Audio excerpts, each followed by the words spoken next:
নদীর ধারে সবুজ ঘাসে ঘেরা একটি শান্ত পরিবেশে দুইটি হাঁস সুখে বাস করত। অনেক প্রতীক্ষার পর তাদের ডিম ফুটে কয়েকটি সুন্দর ছানা জন্ম নিল। ছানাগুলো সারাদিন নদীতে সাঁতার কাটত, খেলাধুলা করত আর মা বাবার পেছন পেছন ঘুরে বেড়াতো। হাঁস দম্পতি আনন্দের সীমা ছিল না, কিন্তু সেই সুখ বেশি দিন টিকল না।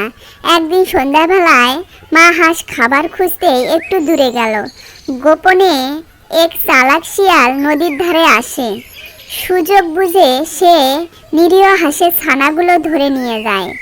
ফিরে এসে মা হাঁস তার ছানাদের আর খুঁজে পেল না। আরে, আমাদের ছানাগুলো কোথায় গেল?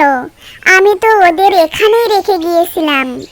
আমি চারিদিকে খুঁজে দেখছি, আমার বিশ্বাস ওই শিয়ালটাই এই কাজটা করেছে। ও ছাড়া আর কেউ এমন কাজ করতেই পারে না। ওর এত বড় সাহস! আমার বুকটা ফেটে যাচ্ছে। আমাদের মাসুম বাচ্চাগুলোকে ও নিয়ে গেল। শুধু কাঁদলে হবে না, শিয়াল শক্তিশালী হতে পারে, কিন্তু আমাদের বুদ্ধি দিয়ে কাজ করতে হবে। কিন্তু কিভাবে? শিয়াল তো খুব চালাক, আমরা ওর সাথে কিভাবে পারবো? মনে রেখো, চালাকের চেয়েও চালাক হতে হয়। আমার একটা পরিকল্পনা আছে। পরের দিন সকালে মা হাঁস ইচ্ছে করে শিয়ালের গুহার কাছে গেল। সে সাথে করে বড় বড় মাছ নিয়ে খুব আনন্দ করার ভান করতে লাগলো। আহা, আজ কত বড় বড় মাছ ধরলাম, একা খেয়ে তো শেষই করতে পারবো না। এই হাঁসটা তো বেশ মোটা তাজা, আবার সাথে মাছও আছে।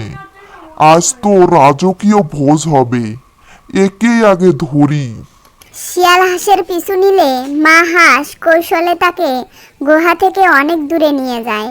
সেই সুযোগে বাবা হাঁস গোপনে শিয়ালের গুহায় ঢুকে পড়ে। গুহার ভেতরে শিয়ালের ছানারা একা ছিল।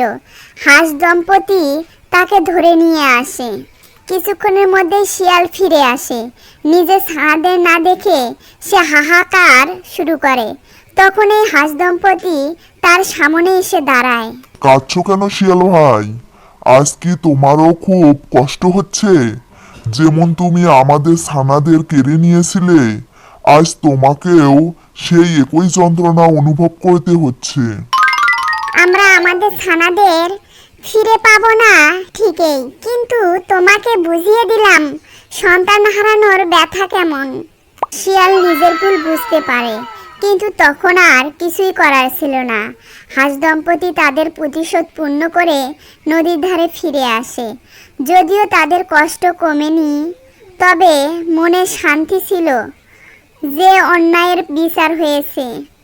বন্ধুরা, ভিডিওটি ভালো লাগলে লাইক, কমেন্ট এবং সাবস্ক্রাইব করুন।